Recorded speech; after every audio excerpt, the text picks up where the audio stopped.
자, 시작하겠습니다. 예언은 어떤 관점을 가지는가, 이게 오늘의 주제고요. 제가 가장 사랑하는 주제입니다. 여러분, 예언 사역에 있어서 어떤 관점을 가지는지가 왜 중요할까요? 왜 중요하겠습니까? 하나님 앞에 어떤 메시지가 왔을 때 관점에 따라 예언의 내용이 달라질까요? 그대로 있을까요? 달라집니다. 그래서 중요합니다. 예를 들어, 진짜 예를 들어서, 진짜 예입니다. 다시 한번 강조하지만 진짜 예입니다. 제가 만약에 수아자매 같이 생긴 사람을 싫어해요. 옛날에 저렇게 생긴 여자한테 상처받은 적이 있어요. 예를 들어서, 아무튼 자의적인 해석은 금하해 주시고, 만약에 상처받은 적이 있어요. 근데 제 앞에 저렇게 똑같이 생긴 자매가 예언을 받으러 왔어요. 좋은 말이 나갈까요?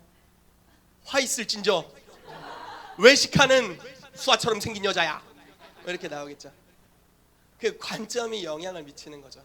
무언가 주님은 예를 들어서 살짝 연약함을 보여주시고 위로해 주길 원하셨는데 제 마음이 안 좋은 거예요, 그 여자를 향해서. 그러면 어떻게 나올까요? 연약함을 보고 네가 그럴 줄 알았느니라 뭐 이러면서 막 1인칭으로 막 여호와가 말씀하시기를 네가 그럴 줄 알았느니라 뭐 이러면서 이제 안 좋은 소리들을 할 수 있겠죠. 여러분, 우리는 우리의 영이 하나님의 음성을 수신합니다. 그런데 영으로 수신한 하나님의 음성이 그냥 입 밖으로 팍 튀어나가는 게 아니에요. 모든 예언은 영으로 수신하고 혼을, 듣고 계세요? 혼을 거쳐서 입으로 내가 단어를 선택할 때 나가게 됩니다. 자, 다시 한번 설명해 볼게요. 모든 예언은 우리의 영혼육이 있다고 생각하면 영이 수신을 합니다.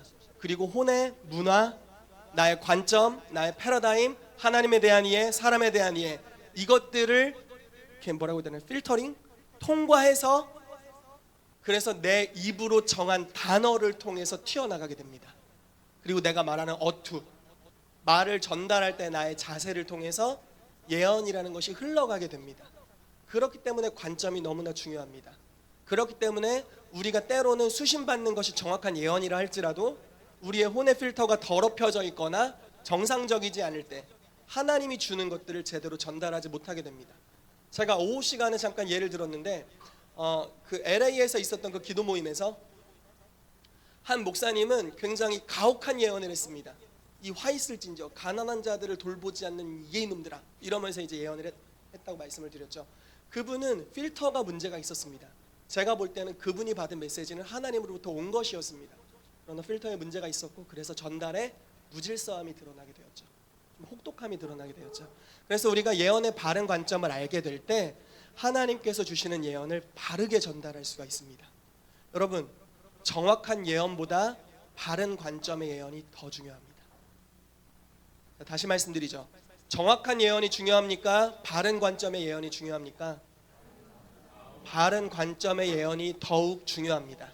아멘. 정확한 예언이 때로는 사람을 죽입니다. 정확한 예언이 때로는 사람을 실족하게 합니다.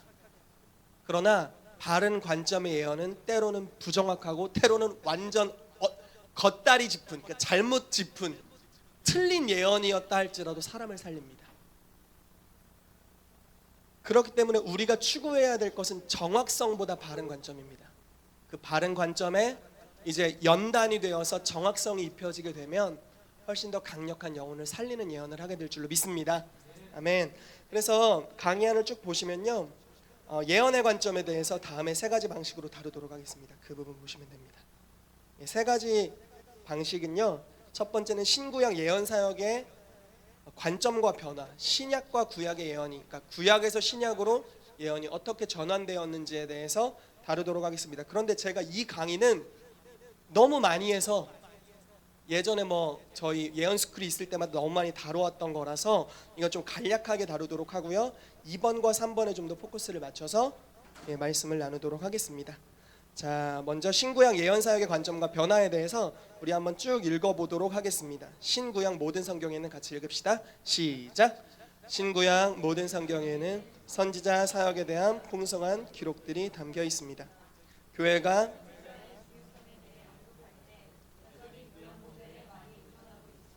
사실 구약 못지않게 신약 또한 이 중요한 사역에 대해 우리에게 많은 것을 말해주고 있습니다. 그리고 신약이 우리에게 더 중요한 것은 우리가 바로 신약, 즉 오늘의 언약 가운데 살고 있기 때문입니다. 아멘. 자, 선지자 과거의 잘못된 이미지. 여러분들이 생각하는 선지자의 이미지는 뭡니까? 오늘날 선지자가 있다고 생각한다면 어떤 이미지세요? 듣고 계세요? 혼자 아니죠? 이혼 형제님 혼자 아니죠? 제가 예. 잠깐 생각해봤어요. 예. 여러분들이 생각하고 있는 선지자의 이미지는 어떻습니까?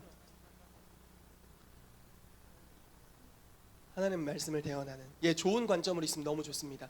어릴 때 제가 생각했던 선지자의 관점 약간 좋은 예가 될지 모르겠지만 영성이 워낙 탁월해서 거룩하지 않은 것을 결코 볼 수 없는, 그래서 그 앞에 나가면 나의 미주알 고주알 죄까지도 다 벌거벗은 것 같이 드러나게 되는 그런 이미지의 선지자를 예전에 생각을 했습니다. 그래서 왠지 그것을 꼭 찝어줄 것 같은 꼭 그 바늘로 채했을 때 따듯이, 물론 나의 건강을 위해서 꼭 찔러서 혀를 돌려줄 것 같은 약간 그런 이미지의 선지자가 저한테 있었습니다. 그런 이미지가 있었어요. 그런데 구약적인 선지자, 신약적인 선지자의 이미지를 우리가 바로 알게 되면 우리가 어떤 방식의 예언 사역을 해야 될지를 조금씩 알 수 있을 것입니다. 선지자 과거의 잘못된 이미지인데 한번 읽어봅시다. 재미나게 한번 읽어보겠습니다. 많은 사람들이 갖고 있는, 우리 같이 다 같이 읽어주세요. 시작.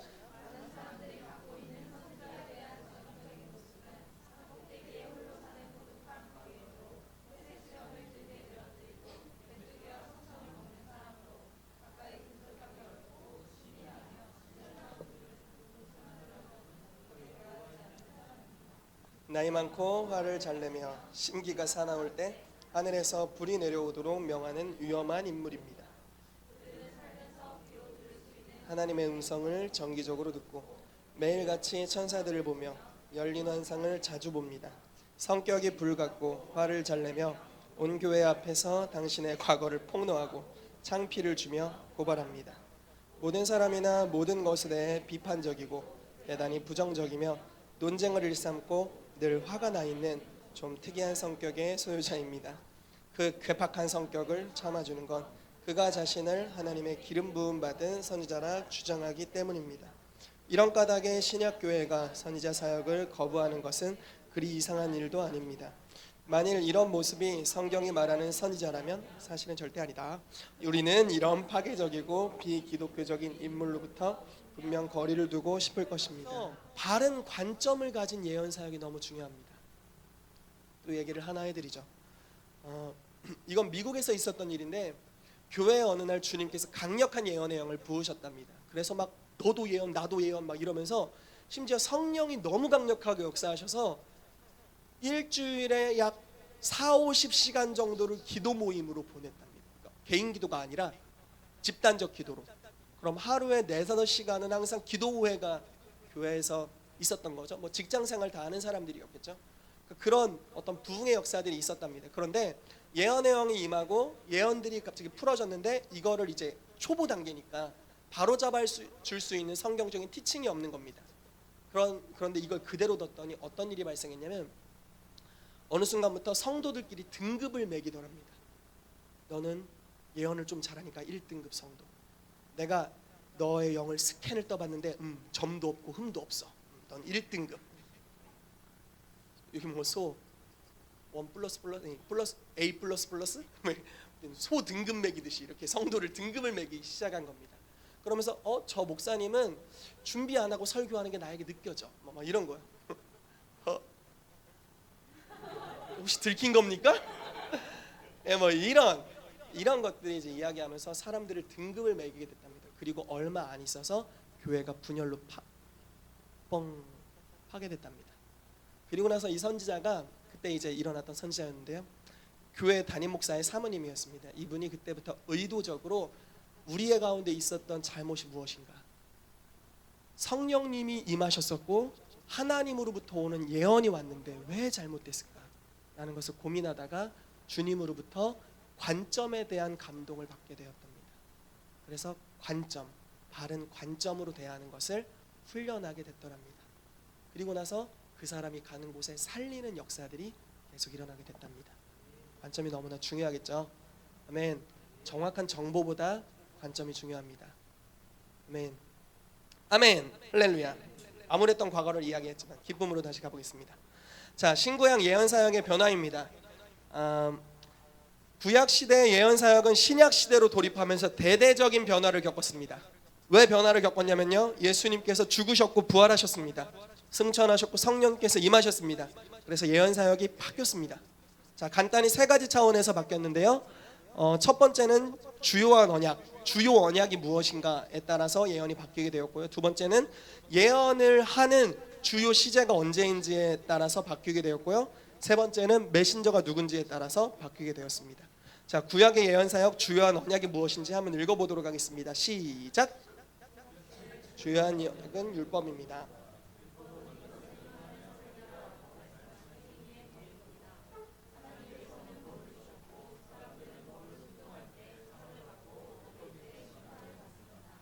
그러므로 구약의 예언은 고통스럽지 정직했습니다. 때때로 거칠고 결코 굽히지 않고 대치되고 심지어 치명적일 수 있었습니다. 그 뛰어난 정확성으로 인해 자주 예언이 말하는 하나님의 지시에 대해 즉각적이고 문자 그대로의 순종이 요구되기도 했습니다. 하나님이 말씀하셨을 때 주님은 그 예언적 요구에 대해 엄격하고도 절대적인 순응을 기대하셨습니다. 예언은 보다 흑백 논리적이었고 성격상 용서치 않았으며 자주 사느냐 죽느냐의 문제였습니다. 예언을 받는 대상은 다른 선택의 여지가 없었습니다. 그 예언을 순종함으로 하나님의 손이 주는 축복을 받거나 불순종함으로 벌을 주시는 하나님의 손을 경험하거나 이 둘뿐이었습니다. 자, 율법이 주된 언약이었고 율법의 색깔이 예언에 그대로 드러났다라는 것을 기억해 주시면 되겠고요.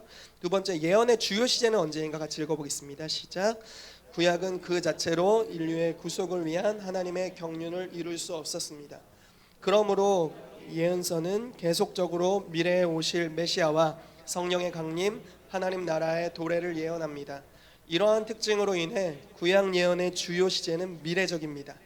구약 예언은 특성상 장래일을 예견하고 축복이나 심판을 예측하는 것이었습니다. 어떤 사건이 일어나기 전에 먼저 선포하면서 장래일을 미리 알려주었습니다. 그 시야는 폭넓고 영향력 역시 광범위했습니다. 예시적 성격이 얼마나 강하던지 때때로 수백 년, 수천 년을 앞서 보았습니다. 심지어 오늘날까지도 많은 구약의 예언은 우리의 눈앞에서 계속 성취되고 있습니다. 자, 구약 예언의 시제는 미래적이었다라는 겁니다. 자, 세 번째, 메신저가 누구인지, 구약 시대의 예언의 메신저가 누구인지를 한번 보겠습니다. 같이 읽읍시다. 시작. 구약의 예언은 땅을 흔들 만큼 계시적인 예언을 대단한 선지자를 통해 거창하게 이루어졌습니다. 개인의 삶에 이런 대단하고 최자연적인 은사를 갖는 것은 아주 희귀한 무엇인가가 주어지고 대단히 특별한 사역을 하게 되며 많은 경우 그만큼 특별한 삶의 모습을 갖게 될 것을 의미했습니다. 구약의 선지자가 된다는 것은 선택받은 소수의 사람들에게만 한정된 독점적인 사역이 주어진다는 것이었습니다. 구약 선지자는 자주 과장되고 영웅적 인물로 거룩한 신비에 쌓여있는 그 당시의 슈퍼맨이었습니다. 다가가기 어렵고 거만하며 융통성이라고는 없는 그들은 별난 행동을 하며 그 사회에 잘 섞이지 못했습니다. 하지만 그들은 대단히 영향력 있는 하나님의 사자였고 하나님의 신탁을 맡은 자로 존경을 받으며 하나님의 입에서 나오는 말씀만을 전했습니다. 이런 강력한 남녀들은 국가적인 명성을 갖고 때때로 이스라엘의 직접적인 통치에도 참여했습니다. 그들은 희귀한 부류이며 아주 드문 자원이며 영원한 하나님의 영적 경제에서 대단한 가치를 지닌 보물이었습니다. 자, 메신저가 누굽니까? 몇몇 선지자입니다. 몇몇. 시대적으로 한두 명밖에 없었던 아주 드문 사람들이 거창한 예언을 전했는데 그 예언의 성격이 율법적이었다. 그래서 예언을 하면 순종할래, 죽을래. 이겁니다. 그 당시는 거의 그랬습니다. 순종할래, 멸망할래. 이게 이제 회개하고 돌이킬래, 그대로 망할래. 포로로 잡혀갈래, 주님께 용서를 구할래. 약간 이런 식의 대단한 예언이었고요. 그 예언을 우리는 주님께 순종하지 않을 것이야 이렇게 하면은 즉각적으로 심판이 임합니다. 정말 무서울 만큼 즉각적인 심판. 여로보암이 북이스라엘과 남유다를 나눴던 여로보암이라는 왕이 선지자의 말을 대적했습니다. 저 선지자를 쳐라 하는 순간 이대로 굳었습니다. 즉각적인 심판이 임하는 거죠. 그리고 선지자가 우상숭배의 제단을 향해 선포했습니다. 제단아 무너져라. 즉각 무너집니다. 그러니까 이 당시는 굉장한 예언, 그리고 미래적인 예언, 심판적인 예언이 몇몇 사람에게 독점적으로 이루어졌습니다. 그러므로 다가가기는 좀 부담스럽고, 왜냐하면 거기서 나오는 말에 순종하지 않으면 바이바이 안녕히 계세요 니까요. 이해되시죠? 굉장히 부담스러운 영역이 있었습니다. 그런데 신약적 예언의 은사는 좀 양상이 많이 달라지게 됩니다. 어떻게 달라지는지 한번 보도록 하겠습니다. 자, 11페이지 1번 주요한 언약이 무엇인가? 주요 언약이 무엇인지 같이 읽어보겠습니다. 시작. 가장 먼저 쓰인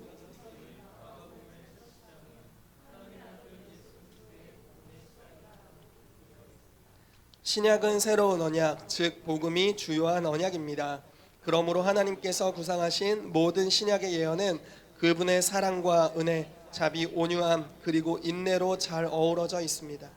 하나님의 자녀들을 향한 하나님의 구속적인 본성과 그분의 아들이신 예수 그리스도의 인격, 양적 모두를 명확하게 반영해 줍니다. 신약의 예언은 그분의 아들들과 딸들을 세워주는 예수 그리스도의 말씀입니다. 예수 그리스도의 사랑받는 신부를 말로 확증하고 굳건하게 합니다. 그것은 소망을 주며 믿음을 증대시키고 평화를 가져오며 또한 우리의 삶을 인도하면서 돕습니다. 가장 중요한 것은 그분의 기록된 말씀인 성경에 우리가 순종하도록 항상 우리에게 도전을 줍니다. 성경입니다. 이걸 찾아내지 못하다니. 복음이 주요한 언약입니다. 그래서 예언의 색깔이 완전 다릅니다. 요한복음 3장 16절 외워보시겠어요? 요한복음 3장 16절 시작.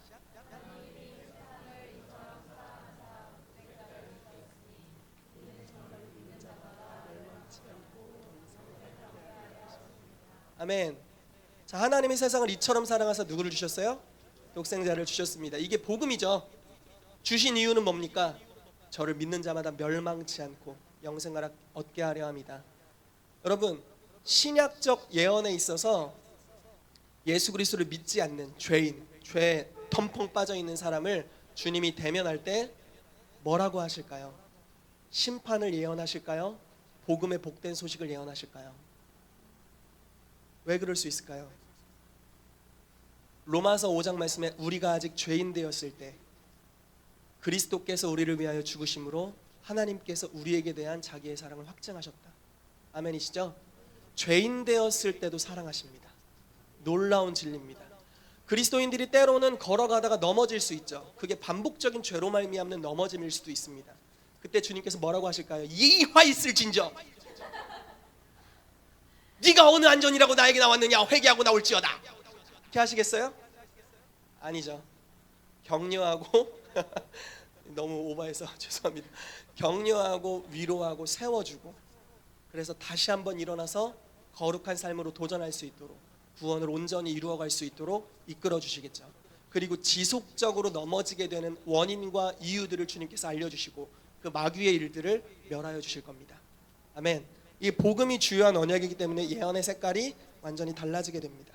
자, 예언의 주요 시제를 보도록 하겠습니다. 같이 읽읍시다. 시작. 신약은 구약 예언의 성취였습니다. 예수 그리스도의 초림, 죽으심, 부활, 승천과 성령 강림이 있었습니다. 이제 그리스도의 재림을 우리는 기다립니다. 이러한 성취의 관점으로 인해 신약의 예언은 현재적인 특징을 가집니다. 앞일을 이야기하는 구약에서의 예언과는 현저히 대조적으로 신약에서의 예언은 앞으로 나아갈 이야기입니다. 그것은 현재 일어나고 있거나 현재에 속한 즉각적인 하나님의 견해입니다.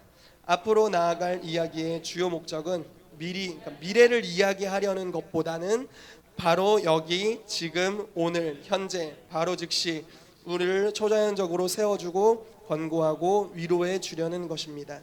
신약에서의 예언은 초자연적인 현재, 하나님으로부터 오는 초자연적인 현재의 말씀입니다. 아멘. 시제가 현재적입니다. 현재적이라는 것은 미래를 예언하지 않는다는 뜻이 아닙니다. 듣고 계세요? 구약은요, 지금 현재 상태와 관련 없이 미래를 예언합니다.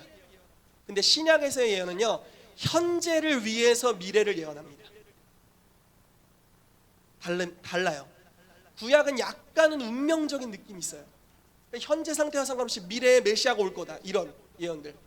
그런데 신약은요, 현재 우리를 세워주기 위해 미래를 예언합니다. 예를 들어 베드로가 지금 현재적으로 자기가 죄인이라고 주님 앞에 고백했습니다. 주여, 나는 죄인입니다. 나를 떠나십시오. 그런데 주님께서 뭐라고 말씀하십니까? 내가 너를 사람 낚는 어부가 되게 하리라. 이건 베드로의 운명, 그냥 앞으로 될 거다 수준이 아니라 현재의 나를 세워주는 예언의 말씀이었습니다. 이해되십니까? 우리를 향해서 주님이 미래의 가능성을 예언하실 땐 지금 나를 세워주기 위해서 하시는 예언이다라는 겁니다. 그래서 현재에 굉장히 큰 포커스가 있습니다. 그래서 세 가지 기능이 있어요. 예언은 덕을 세우고 권면하고 위로하는 것입니다. 아멘. 아멘. 자, 메신저가 누구인지 한번 보도록 하겠습니다. 같이 읽어보겠습니다. 시작. 구약과는 현저하게 대조적으로 신약의 예언은 성령 충만한 모든 신자들을 위한 은사입니다. 성령 충만한 모든 신자들은 규칙적으로 지속적으로 정확하게 그리고 열심을 내어서 예언할 수 있고 예언해야 합니다. 예언은 교회와 맺은 놀라운 새 언약의 초자연적인 혜택들 중 하나에 불과할 뿐이고 오늘날 성령 충만한 신자들이라면 누구라도 할 수 있습니다. 당신도 할 수 있습니다. 신약 성경에는 예언의 은사가 교회 안에서 바로 당신과 같은 신자들 사이에서 온전히 일어나는 수많은 예들로 기록되어 있습니다. 모든 육체, 아들과 딸들, 젊은이, 노인, 남종, 여종은 예언할 것이다. 빌립의 네 딸들은 규칙적으로 예언했다. 에베소의 12명은 방언을 했고 함께 예언했다. 에베소 교회, 로마 교회, 그리고 데살로니가 교회는 모두 이 예언의 은사를 공동체적으로 잘 사용했습니다. 아멘. 그래서 신약의 예언은요, 모든 이가 다 예언할 수 있습니다. 아까 제가 첫 강의 때 말씀드렸죠. 너희가 만약에 다 예언한다면, 혼자 예언하는 것이 아니라 다 예언한다면 달라질 거라고 했습니다. 그럼 사회 변혁이 일어날 겁니다. 여기서 만약에 다 예언하고 그것이 익숙해지고 그것이 공동체의 영적 기류가 되면 사람들이 찾아오자마자 변화되기 시작할 겁니다. 아멘. 그 분량까지 나아가게 되시기를 축복합니다. 보셨어요? 그 분량까지 나아가게 되시기를 축복합니다. 아멘. 아멘. 주님, 주여. 자, 우리 그 다음 페이지로 넘어가 보겠습니다. 하나님과 마귀에 대한 관점입니다. 제가 이 강의를 준비하면서 이거를 아주 꼭 다루어야겠다라고 생각했습니다. 하나님과 마귀에 대한 관점. 여러분, 마귀는 어디에나 있을까요? 자, 질문을 잘 들어보세요. 마귀는 어디에나 있습니까? 여기도 있고 저기도 있고 저기도 있고 여기도 있습니까? 여러분들이 너무 피곤해 보이시고 특별히 우리 희훈 형님 얼굴을 봐주십시오. 너무 피곤해 보여서 제가 이렇게 좀 해야겠습니다. 여러분, 마귀는 여기도 있고 저기도 있고 여기도 있고 저기도 있고 희훈이한테도 있고 막 저기도 있고 막 꿈나라에도 있고 막 그렇습니까? 아닙니다. 자, 잘 들어보세요. 마귀는 한정적인 임재를 가지고 있습니다. 한정되어 있어요. 마귀는 시간과 공간의 지배를 받습니다. 그러면요, 하나님은 여기도 있고 저기도 있고 하나님은 어디에나 계십니까? 정말이세요? 하나님은 여러분들의 과거에도 있고 미래에도 있고 현재에도 계십니까? 혹시 하나님은 시간보다 크세요? 아멘. 하나님은 시간보다 큽니다. 하나님은 처음이자 마지막이세요. 우리가 판단할 수 없는, 하나님은 지구보다도 크십니다. 지구는 하나님이 볼 때 한 방울의 물방울과도 같답니다. 하나님이 그렇게 크십니다. 하나님은 어디나 계십니다. 아멘. 아멘. 하나님은 사단의 소굴 같은 곳에도 그곳에 계십니다. 아멘. 그러나 하나님의 나라가 있는 곳에 마귀는 있을 수 없습니다. 아멘. 자, 그러면 여러분들에게 질문해 보겠습니다. 어디를 가든지 하나님을 더욱 많이 느껴야 됩니까? 마귀를 더 많이 느껴야 됩니까? 아멘. 아멘. 마귀가 막 역사에서 막 뱀이 기어다니고 막 용이 날개를 치며 다니는 그 순간에도 흥분했어요. 그 순간에도 뭐를 느껴야 됩니까? 아멘. 하나님을 느껴야 됩니다. 아멘. 아멘. 이것이 정말 중요한 관점입니다, 여러분. 여러분, 예언적인 사람들은 보통 어린 시절의 영이 깨어나 있습니다. 그런데 성경적인 진리를 잘 알지 못합니다. 성숙하지 못합니다. 그래서 어떤 일이 발생하냐면 귀신이 와서 겁을 줍니다. 그럼 어떤 일이 발생합니까? 두려움을 집어먹습니다. 어머 나 너무 무서워 귀신님. 이렇게 두려움을 집어먹습니다. 어느 지역에 갔더니 후떡 눌렸어요. 이 지역의 연기가 너무 강해서 하나님도 어쩔 수 없을 것 같아. 두려움에 집어먹어서 눌려버립니다. 그리고서 마음에 상처가 생겨서 이제부터는 두려움으로 어디를 가든지 귀신의 임재에 초점을 맞추기 시작합니다. 그래서 안타까운 일인데요, 대부분의 예언적인 사람들이 초창기에 어둠을 더 잘 인식합니다. 어디를 가든지 어둠이 느껴집니다. 심지어 교회를 와도 어둠이 느껴집니다. 심지어 이 집사님, 박 집사님, 정 집사님, 최 집사님을 만났는데도 어둠이 느껴집니다. 2주의 저주회가 느껴지고 정 목사님을 만났는데도 심지어 정 목사님을 만났음에도 불구하고 어둠이 느껴집니다. 왜 그럴까요? 어렸을 때부터 필터가 더럽혀져서 그렇습니다. 그러나 성경은 무엇이라고 말합니까? 하나님은 신학적인 용어로 편재하시다. 어디에나 계십니다. 그러나 사단은 한정적으로 존재합니다. 그러므로 그리스도인, 특별히 예언적인 신자들은 어디를 가든지 하나님의 임재를 인식해야 되고 그분의 임재에 더 놀라운 통치를 받아야 되는 줄로 믿습니다. 아멘. 말씀을 같이 읽어볼게요. 시편 139편인데 여기 나와 있는 말씀보다 좀 더 읽었으면 좋겠습니다. 그래서 성경을 좀 펴주십시오. 시편 139편 1절에서 10절.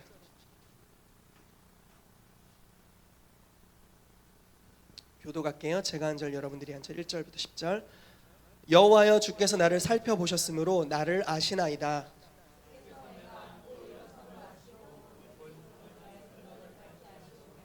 나의 모든 길과 내가 눕는 것을 살펴보셨으므로 나의 모든 행위를 익히 아시오니.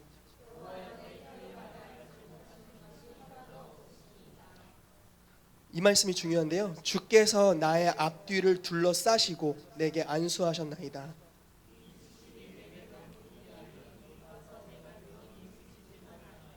내가 주의 영을 떠나 어디로 가며 주의 앞에서 어디로 피하리이까.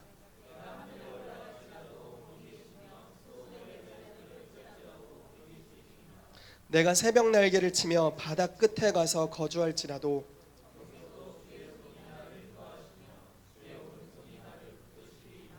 아멘. 아멘.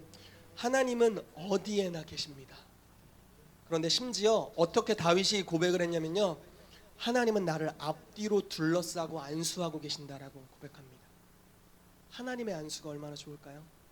하나님이 나에게 터치하고 계시는데 앞뒤로 완전 둘러싸셨습니다. 그리고 오늘 제가 말씀을 나눴죠. 구원의 노래로 애우십니다. 앞뒤로 둘러싸십니다. 주의 인자하심이, 주의 성실하심이 우리의 평생을 쫓아옵니다. 그리고 목자 되신 주님께서 앞에서 이끌어가고 계십니다. 어디를 가든 하나님입니다. 어디를 둘러봐도 하나님입니다. 곤고한 중에 처했어도 하나님이 가장 가까이 계십니다. 그리고 그 하나님이 우리 안에도 계십니다. 어디든지 주의 임재가 있습니다. 아멘. 어디서든지 주의 임재를 느끼게 되시기를 축복합니다. 그럼 마귀는 어딨나 한번 봅시다. 욥기서 1장 7절. 얘는 별로 많이 기록하고 싶지도 않습니다. 욥기서 1장 7절 같이 읽읍시다. 시작. 여호와께서 사탄에게 이르시되 내가 어디서 왔느냐. 사탄이 여호와께 대답하여 이르되 땅을 두루 돌아 여기저기 다녀왔나이다. 두루 돌아다니세요. 굉장히 돌아다니십니다. 이분. 땅을 두루 돌아 여기저기 갔다 왔답니다. 그러니까 얘는 움직입니다.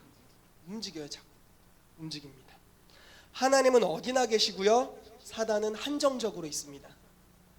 그런데 하나님이 사단보다 훨씬 더 강하십니다. 아멘. 여러분, 성경에서 하나님이 사단과 싸웠다는 구절이 있을까요, 없을까요? 하나님의 천사가 사단을 끝장냈습니다. 그런데요, 계시록에 보면 하나님의 이름 없는 하나의 천사가 용을 잡아넣습니다. 다시 설명을 드릴게요. 사단과 하나님 사이의 싸움은 사단과 하나님 사이의 싸움이 아닙니다. 하나님의 이름 없는 천사 하나라도 사단보다 강합니다. 아멘. 아멘. 별거 아닙니다. 이사야서 말씀을 보면요, 사단에 대한 묘사가 있습니다. 그런데 사단이 그러니까 아주 비참해졌을 때의 모습을 묘사합니다. 너 열방을 떨게 했던 자여, 알고 봤더니 그 꼴이었더냐? 이런 이제 비웃는 이게 성경 구절이 하나 있습니다. 사단을 비웃고 사단의 정체를 드러내는 그러한 성경 구절이 있습니다. 사단은 별거 아닙니다. 여러분들 안에 주님이 계십니까? 아멘. 우리 안에 주님이 계십니다. 요한일서에 이렇게 나옵니다. 너희 안에 계신 이가 세상에 있는 이보다 크시다. 아멘. 이 말씀 믿게 되시기를 축복합니다. 아멘. 자, 하나님은 살리십니다. 그리고 마귀는 죽입니다. 아멘이시죠? 자, 요한복음 10장 10절 말씀 같이 읽겠습니다. 시작. 도둑이 오는 것은 도둑질하고 죽이고 멸망시키려는 것뿐이요 내가 온 것은 양으로 생명을 얻게 하고 더 풍성히 얻게 하려는 것이라. 아멘. 예, 도둑은 마귀를 말하고 있고 나는 예수님을 말하고 있습니다. 자, 요한복음 3장 16, 17절, 우리가 아까 16절 읽었는데요, 17절 한번 읽어보도록 하겠습니다. 시작. 하나님이 그 아들을 세상에 보내신 것은 세상을 심판하려 하심이 아니요 그로 말미암아 세상이 구원을 받게 하려 하심이라. 아멘. 우리가 예언 사역을 하다 보면 때로는 이 사람의 삶에 역사되었던 저주가 분별될 수 있습니다. 그래야 되고요, 그것을 분별해야 됩니다. 그런데 그 저주가 분별됐을 때 우리는 그것이 하나님이 하신 일이 아니라 마귀가 한 일인 것을 알아야 됩니다. 너무나 많은 잘못된 예언이 마귀가 했던 일을 하나님이 하셨으므로 감사하라고 말합니다. 이해되세요? 무슨 말인지? 당신이 암에 걸렸군요. 하나님이 교훈하기 위해 주셨습니다. 감사하십시오. 아니요, 물론 하나님을 항상 찬양해야 되지만 하나님은 암을 주신 적이 없습니다. 하나님은 생명을 얻고 더 풍성히 주기 위해 오셨고 실제로 그렇게 행하십니다. 성경 어디에 하나님이 질병을 줬다는 것이 써 있습니까? 여호와는 치료하시는 하나님이시고 예수 그리스도는 의원으로 기록되어 있습니다. 그분이 병든 자를 만질 때 다 치유되었습니다. 그분이 가는 곳마다 병원이 없어졌던 것 같아요. 다 치유가 일어났습니다. 왜 그렇습니까? 예수님은 양으로 생명을 얻게 하고 더 풍성히 얻게 하기 때문입니다. 여러분, 저주들을 분별하십시오. 그렇지만 그 저주의 근원이 사단인 것을 알게 되시기를 축복합니다. 아멘. 자, 그렇다면 마지막으로 우리 한 가지 봅시다. 하나님의 아들이 어떤 일을 하시는지를 보겠습니다. 요한일서 3장 8절 말씀입니다. 같이 큰 목소리로 읽겠습니다. 시작. 죄를 짓는 자는 마귀에게 속하나니 마귀는 처음부터 범죄함이라. 하나님의 아들이 나타나신 것은 마귀의 일을 멸하려 하심이라. 아멘. 여러분, 예언할 때 마귀가 준 저주가 분별되었다면 이제 여러분들의 예언은 뭐가 나와야 됩니까? 마귀의 일을 멸하여 주는 예언을 해야 됩니다. 때로는 우리가 예언을 하다 보면 의도하지 않게 그 사람의 연약함, 그 사람의 부족한 부분, 사단이 역사하고 있는 부분들이 분별될 때가 있을 겁니다. 그러면은 그걸 어떻게 다루시겠습니까? 네가 게으르게 살더니 그럴 줄 알았느니라. 아니죠. 주님이 주는 게 아닙니다. 이런 거는 어떻게 예언해야 됩니까? 주님, 저주가 분별되었는데 이제 하나님 아들의 일을 나에게 말씀해 주십시오. 그리고 아들의 일을 선포해 주면 그 저주가 뚝 하고 끊어질 겁니다. 아멘. 그래서 여러분, 항상 연약함이 영적으로 분별된다면 해결책을 예언하십시오. 아멘. 자, 해결책을 예언하자. 따라해 주십시오. 해결책을 예언하자. 얼마나 중요하면 이렇게 어설프게 따라하게 했을까요? 해결책을 예언해 주십시오. 항상 연약함이 분별될 때는 해결책을 예언하도록 하시기를 축복합니다. 아멘. 아멘, 아멘. 자, 사람에 대한 하나님의 관점을 반영하는 중요한 말씀들 우리 세 가지를 좀 보고 실습하는 시간 갖도록 하겠습니다. 하나님께서 우리를 바라보시는 중요한 관점인데요, 이것이 신약 예언의 특징이면서도 제 삶의 영적인 관점을 변화시켜준 세 가지 말씀입니다. 그래서 우리가 하나하나 좀 살펴보면서 나아갔으면 좋겠습니다. 고린도전서 2장 9절에서 12절을 같이 읽어볼까요? 시작. 기록된 바 예비하신 모든 것은 눈으로 보지 못하고 귀로 듣지 못하고 사람의 마음으로 생각하지도 못하였다함과 같으니라. 오직 하나님이 성령으로 이것을 우리에게 보이셨으니 성령은 모든 것 곧 하나님의 깊은 것까지도 통달하시느니라. 사람의 일을 사람의 속에 있는 영 외에 누가 알리요? 이와 같이 하나님의 일도 하나님의 영 외에는 아무도 알지 못하느니라. 우리가 세상의 영을 받지 아니하고 오직 하나님으로부터 온 영을 받았으니 이는 우리로 하여금 하나님께서 우리에게 은혜로 주신 것들을 알게 하려 하심이라. 아멘. 여러분 9절 말씀을 자세히 봅시다. 하나님이 자기를 사랑하는 자들을 위하여 예비하신 것이 있답니다. 하나님이 여러분들을 사랑하심을 믿으십니까? 여러분들 주님을 사랑하십니까? 아멘. 그럼 여러분들을 위해 예비하신 것이 모든 것이 있답니다. 받기를 원하세요? 안타까운 사실은 눈으로도 못 본대요. 귀로도 못 듣는데요. 마음으로 감히 생각할 수도 없는 거랍니다.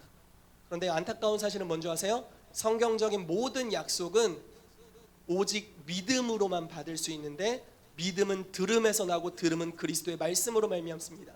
성경에 대한 지식이 없이는 믿지도 못하고, 그러니까 성경에 대한 계시가 없이는 믿지 못하고, 믿지 못하면 받지 못합니다. 왜 복음을 전해야 됩니까? 예수님께서 우리를 구원하신 소식이 전달되어야만 그들이 지식으로 듣게 되고 이것이 계시가 되어 믿어지게 되고 믿어야 영생을 얻기 때문에 그렇습니다. 왜 예언에 대한 세미나를 해야 됩니까? 오늘날 하나님의 음성을 들을 수 있다는 성경의 말씀이 전달되어야 되고 그들이 듣게 될 때 믿어지게 되고 이제 믿으면 유업으로서 음성을 듣게 되기 때문에 그렇습니다. 그런데 하나님께서 여러분들을 위해 예비하신 것이 있습니다. 안타까운 사실은 눈으로 못 봅니다. 귀로 못 듣습니다. 마음으로 생각지 못합니다. 그런데 하나님이 성령으로 이것을 우리에게 보이셨으니 이는 우리를 향해서 은혜로 예비하신 것들을 알게 하려 하십니다 라고 말합니다. 성령님이 우리 안에 계시고 성령을 통해서 우리는 알 수 있답니다. 아멘.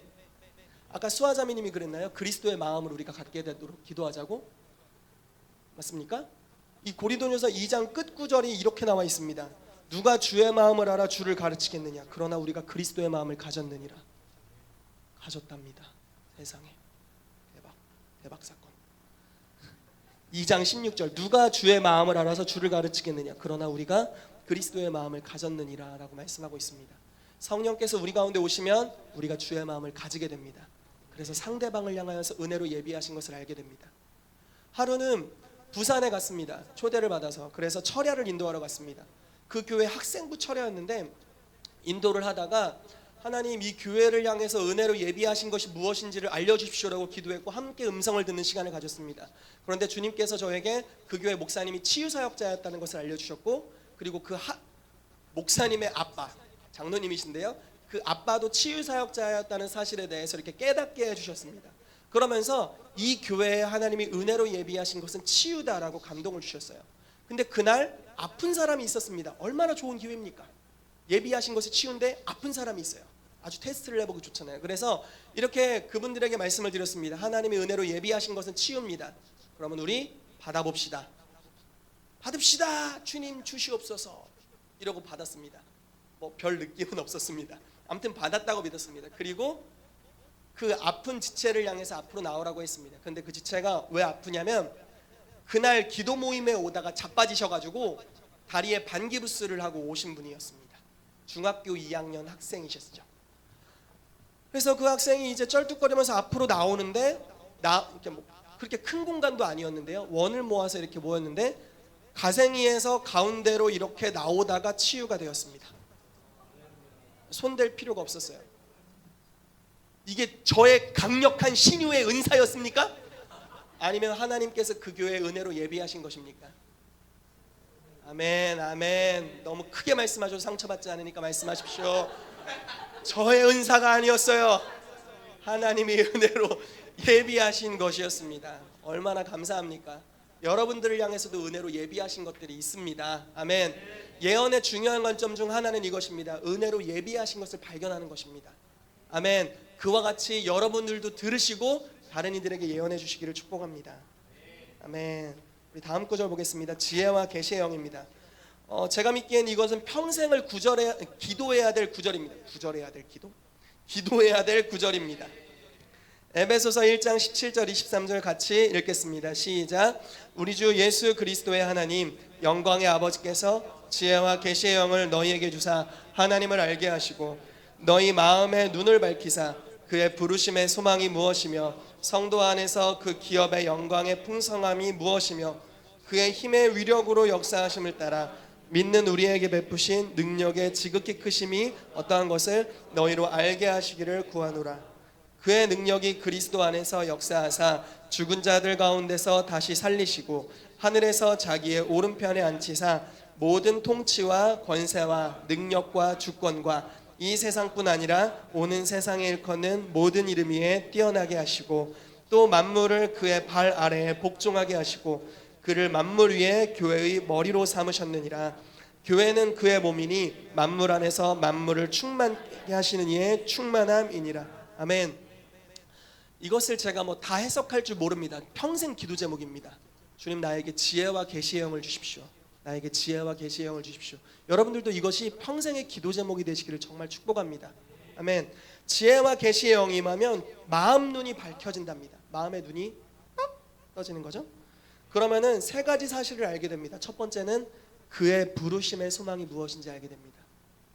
여러분들의 최종 목적지를 알게 될 겁니다.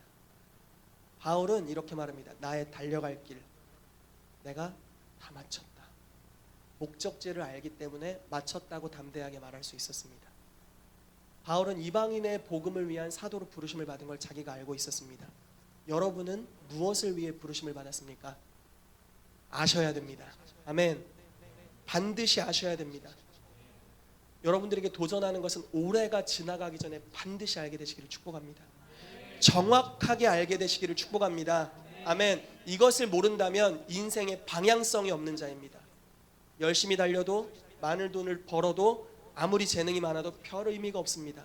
그러나 이것을 깨닫는다면 우리는 바른 곳으로 가게 될 것입니다. 아멘. 부르심의 소망이 무엇인지 예언해 주십시오. 여러분들도 예언을 받으시고 예언을 해 주십시오. 당신의 부르심은 이것입니다. 이렇게 예언하게 되시기를 축복합니다. 아멘. 아나니아가 바울, 눈먼 바울, 눈 멀었어요, 금식해요, 예수님 핍박하다 두드려 맞았어요, 이런 바울을 향해서 아나니아가 예언을 했습니다. 너는 이스라엘과 이방인과 임금들을 위하여 복음을 전하기 위해 택정함을 입었다. 얼마나 뚜렷한 예언입니까? 부르심을 관통시키는 예언. 그러한 예언들이 우리 안에 일어나게 되기를 축복합니다.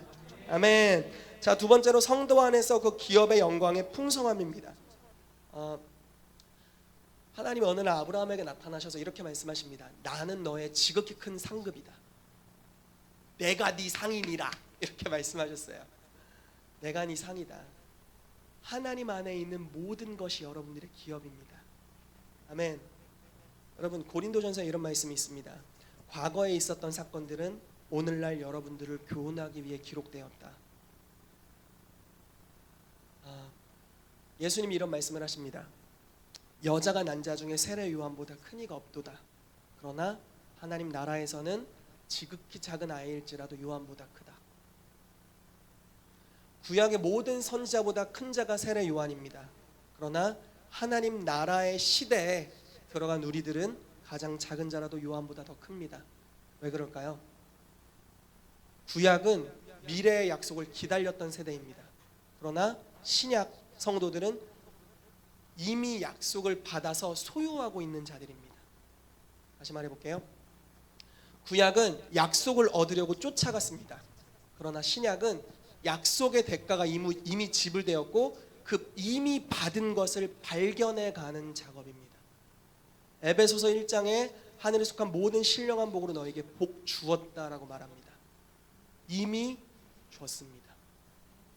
복 주십시오가 아닙니다. 주님이 주신 것을 발견하게 하십시오. 그리고 그것을 믿게 하십시오. 그리고 누리게 하시고 사용하게 하십시오. 아멘. 성경 속에 기록된 모든 은총이 다 여러분들의 것입니다. 아멘. 고린도전서에 바울이 이렇게 선언합니다. 바울도 베드로도 아볼로도 다 너희의 것이다. 무슨 말입니까? 바울이 경험했던 모든 은사들, 은총들 여러분들의 것입니다. 베드로가 경험했던 무리를 걷는 사건부터 해서 모든 은총들 다 여러분들의 것입니다. 아멘. 그리고 여러분들은 그리스도의 것입니다.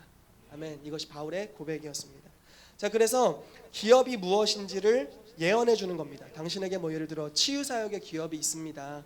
예언 사역에 특별한 기업이 있군요. 당신은 특별히 집안 대대로 가르치는 직업을 했던 것 같습니다. 이런 거 있잖아요. 아무튼 그 사람에게 주신 유업, 우리는 부분적으로 알고 부분적으로 예언하지만 그것들을 예언해 주는 겁니다. 그래서 기업을 예언하는 것. 세 번째로는요, 그의 힘의 위력으로 역사하심. 이거 좀 길어요. 그의 힘의 위력으로 역사하심을 따라 믿는 우리에게 베푸신 능력의 지극히 크심이 어떠한 것을 너희로 알게 하시기를 구하노라.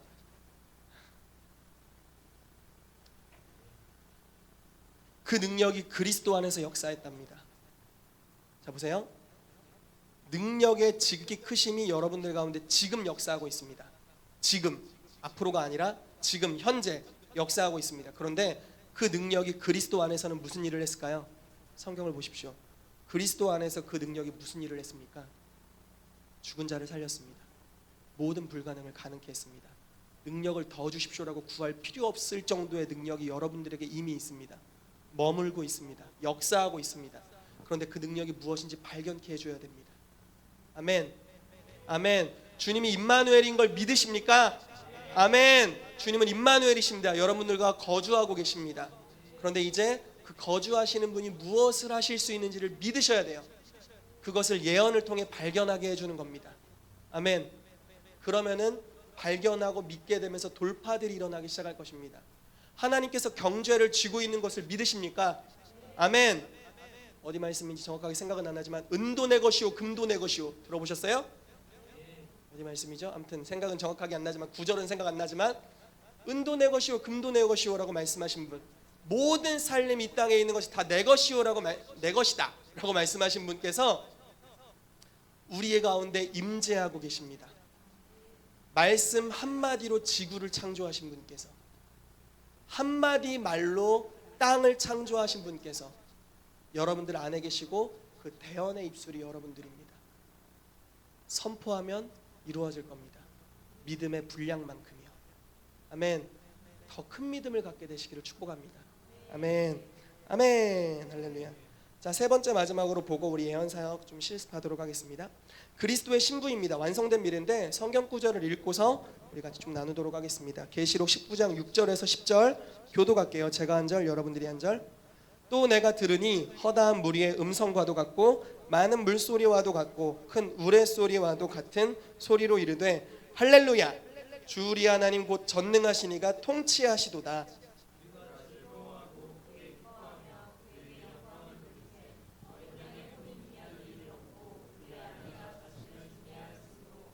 그에게 빛나고 깨끗한 세마포 옷을 입도록 허락하셨으니 이 세마포 옷은 성도들의 옳은 행실이로다 하더라.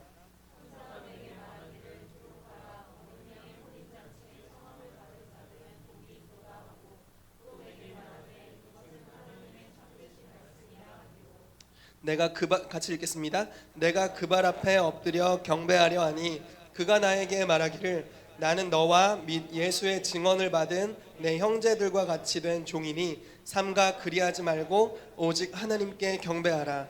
예수의 증언은 예언의 영이라 하더라. 아멘. 자, 지금 사도 요한이 무슨 장면을 본 겁니까?